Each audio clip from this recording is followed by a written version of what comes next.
ગુજરાતના લગભગ તમામ જિલ્લાઓ અને તાલુકાઓના વડુ મથકે સરકારી ગેસ્ટ હાઉસ આપણને જોવા મળે છે, જેનું સંચાલન સરકારી તંત્રના માર્ગ અને મકાન વિભાગ તેમજ પંચાયત વિભાગ દ્વારા કરવામાં આવતું હોય છે.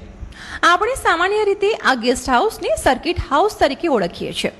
ત્યારે હાલ રાજકોટ ગેમ ઝોન દુર્ઘટના બાદ વડોદરામાં ફાયર સેફટીને ધ્યાનમાં રાખી ઓફિસો, સ્કૂલો, દુકાનો અને રેસિડેન્ટ કોમર્શિયલ વિસ્તારમાં પાલિકા દ્વારા તપાસ હાથ ધરી નોટિસ આપી જરૂરી કાર્યવાહી પણ થઈ રહી છે. ત્યારે આગ જેવી ઘટના થાય તો વડોદરાના સર્કિટ હાઉસ પાસે કેવી વ્યવસ્થા છે તે જાણવા આજે વડોદરાની ટીમ અલકાપુરી સર્કિટ હાઉસ ખાતે પહોંચી હતી અને ફાયર સેફટી મુદ્દે રિયાલિટી ચેક કરવામાં આવતા ત્યાં ફાયર સેફટીના નામે માત્ર એક્સપાયરી ડેટના ફાયર એક્સટિંગ્યુશર જોવા મળ્યા હતા. આવી પરિસ્થિતિમાં જો કોઈ અગ્નિકાંડ જેવી ઘટના ઘટે તો શું પરિણામ આવી શકે એ તો આપણે સૌ જાણીએ જ છીએ. આ ઉપરાંત ઇમારતમાં મેન્ટેનન્સનો અભાવ પણ જોવા મળ્યો. ઉલ્લેખનીય છે કે સર્કિટ હાઉસમાં આઈપીએસ સહિત વિશેષ ઉચ્ચ હોદ્દા ધરાવતા રાજકીય નેતાઓ સહિતના મહાનુભાવો રોકાણ કરતા હોય છે.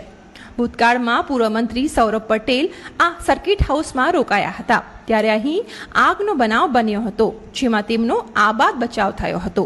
પરંતુ હમણાંની જે સ્થિતિ છે તેને જોતા લોકોને ફાયર સુરક્ષાના પાઠ ભણાવતું તંત્ર સ્વયં બોધપાઠ લે તે જરૂરી છે.